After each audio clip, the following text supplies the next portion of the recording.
Well, with holiday parties in full swing, how loud is too loud, according to the new Grand Rapids Noise Ordinance? Tom Sinus joining us now to explain the changes when you may be in violation as well. We all like a good party, but we also, on the other end, don't like to be kept up by a noisy neighbor having a good party, specifically on a work night. That's right. And also, nobody likes to be a party pooper and have to call in their neighbor. Good right? point. That's right. So where are we at in all this? Well, it just so happens that on November 19th of this year, the City Council of Grand Rapids passed a new noise ordinance, which really kind of revamped the way we think about this problem in the city.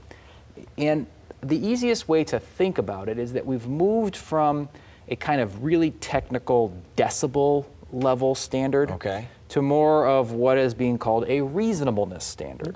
All right, so what does that mean? Well, here's the basic gist of what this noise ordinance attempts to prohibit. It prohibits what are called noise disturbances. And here's how the City Council defined that. Any sound that unreasonably disturbs a person of normal sensitivities or unreasonably interferes with the peaceful enjoyment of the premises of another because the sound, A, can be heard due to the volume or intensity of the sound, and B, can be heard distinctly and discreetly above the ambient sound of the surrounding area. That's exactly what my wife yelled at me last night when she told me to turn the TV down. What are the odds? Exactly. So that's the standard, but it's wordy enough and squishy enough that it doesn't really give you a specific understanding. But I think the general idea here is not too loud. Well, what is too loud is kind of in the eye of the beholder, but we do have some specific limits here that probably will give people a bit more guidance than that. One of them has to do with disturbances in residential areas. And here, the ordinance says that these disturbances are prohibited between 10 o'clock at night and 7 o'clock in the morning if the audible sound can be heard 25 feet or more from the property line. There you go. Okay. Makes sense. We have a similar rule that applies to commercial establishments.